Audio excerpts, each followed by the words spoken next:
Sivasagar fit হাবৰ উদ্যোগত শিৱসাগৰত অনুষ্ঠিত হ'ব হৰকান্ত বৰগোহাঁই সোঁৱৰণী mister Brahmaputra classic body building প্ৰতিযোগিতা। 1948 চনত জন্মগ্ৰহণ কৰা এইগৰাকী শিৱসাগৰৰ সুসন্তানে সেই সময়ত সীমিত সা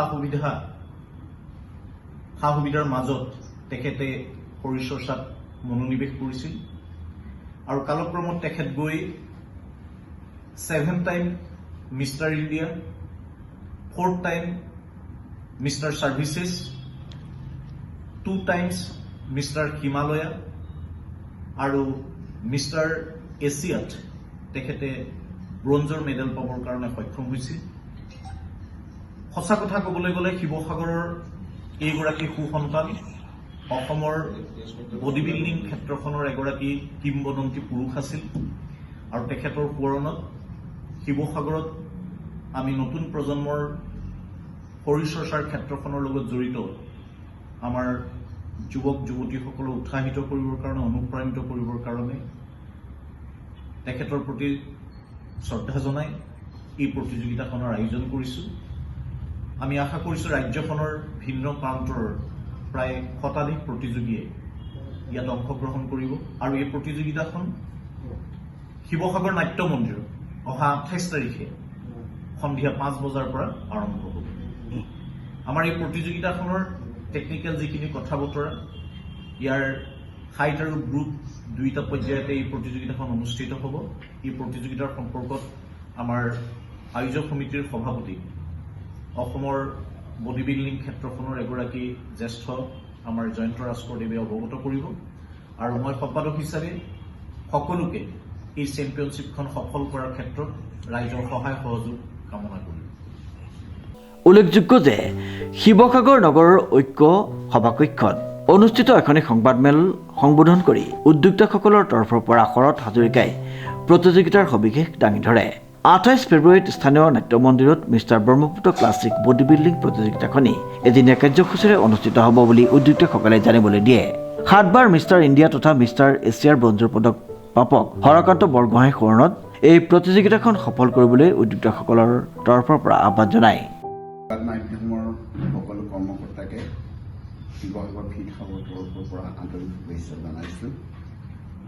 আমি শিৱসাগৰত অহা 28 ফেব্ৰুৱাৰী তাৰিখে নাট্য মন্দিৰত আমাৰ অসমৰ শৰীৰ চৰ্চাৰ বাটকটীয়া হৰকান্ত বৰগোহাঁই দেৱৰ সোঁৱৰণত মিষ্টাৰ ব্ৰহ্মপুত্ৰ ক্লাছিক প্ৰতিযোগিতা আয়োজন কৰিছোঁ।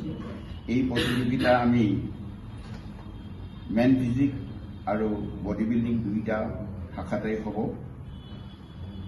বিল' 5 feet 7 inch and above 5 feet 7 inch এইটো হ'ব মেন ফিজিকত আৰু মূল বডি বিল্ডিং প্ৰতিযোগিতা হ'ব 5টা গ্ৰুপত, 60 কেজি শাখাত, 65 কেজি শাখাত, 70 কেজি শাখাত, 75 কেজি শাখাত আৰু 75ৰ ঊৰ্ধত।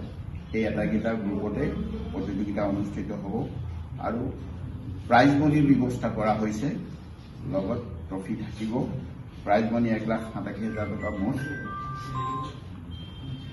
দিয়াৰ কাৰণে ব্যৱস্থা কৰা হৈছে। এই প্ৰতিযোগিতাখন যাতে আমি সফলভাৱে সামৰণি কৰাব পাৰোঁ, তাৰ কাৰণে আপোনালোকৰ প্ৰচাৰ মাধ্যমৰ যোগেদি গোটেই অসমৰ সকলো উদীয়মান খেলুৱৈকে এই খেলখনত যোগদানৰ কাৰণে নিশ্চিত কৰোৱাবৰ কাৰণে সহযোগিতা আপোনালোকৰ ফালৰ পৰা বিচাৰিছোঁ আৰু উঠি অহা নৱপ্ৰজন্মই যাতে এটা আদৰ্শৰে এই ক্ৰীড়া ক্ষেত্ৰখনত আগবাঢ়ি গৈ থাকে আৰু ইয়াৰ যোগেদি যাতে ৰাষ্ট্ৰীয় তথা আন্তঃৰাষ্ট্ৰীয় পৰ্যায়তো আমাৰ শৰীৰ চৰ্চাবিদসকল জিলিকি উঠিব পাৰে, তাৰ কাৰণে আপোনালোকৰ যোগেদি প্ৰচাৰ আৰু প্ৰসাৰৰ কাৰণে সহযোগিতা পাম বুলি আশা প্ৰকাশ কৰিছোঁ। ধন্যবাদ। 1,87,000 টকা নগদ ধনৰ পুৰস্কাৰ থকা এই প্ৰতিযোগিতাখনত ৰাজ্যৰ বিভিন্ন প্ৰান্তৰ প্ৰায় শতাধিক প্ৰতিযোগীয়ে অংশগ্ৰহণ কৰিব বুলি উদ্যোক্তাসকলে জানিবলৈ দিয়ে।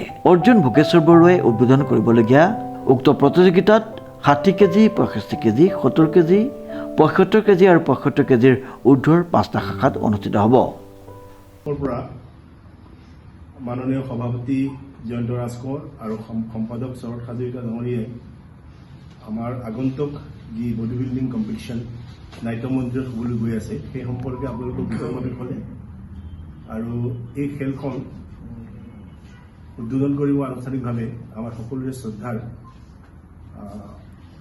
নৰ্থ ইষ্টৰ প্ৰথমগৰাকী অৰ্জুন এৱাৰ্ডী আমাৰ ভোগেশ্বৰ বৰুৱা ককাইদেউ আৰু শ্ৰদ্ধাঞ্জলি অনুষ্ঠানটো সম্পাদনা কৰিব আমাৰ শ্ৰদ্ধাৰ হৰকান্ত বৰগোহাঁইদেৱৰ সহধৰ্মিনী লাৱণ্য বৰগোহাঁইদেৱে আৰু এই অনুষ্ঠানটো সন্ধিয়া 5 বজাৰ পৰা আৰম্ভ হ'ব বুলি আপোনালোকক ক'লে মই আয়োজক সমিতিৰ এগৰাকী সদস্য হিচাপে আৰু ক্ৰীড়াপ্ৰেমী এগৰাকী ব্যক্তি হিচাপে আমি উঠি অহা সকলো খেলুৱৈসকলক ইয়াত আমাক সহযোগ কৰিবৰ কাৰণে অনুৰোধ জনাইছোঁ আৰু ক্ৰীড়াপ্ৰেমী ৰাইজকো সহযোগিতা আগবঢ়াবৰ কাৰণে অনুৰোধ জনাইছোঁ আৰু বিশেষকৈ আমাক সংবাদসেৱী খেলুৱৈসকলে আমাৰ লগত থাকি খেলখন প্ৰচাৰ কৰাত যাতে সহযোগ কৰে তাৰ বাবে আবেদন জনাই মোৰ ক'বলৈ সামৰিছোঁ ধন্যবাদ উক্ত সংবাদমেলত শিৱসাগৰ ক্ৰীড়া সন্থাৰ সভাপতি পুনাৰাম মিলি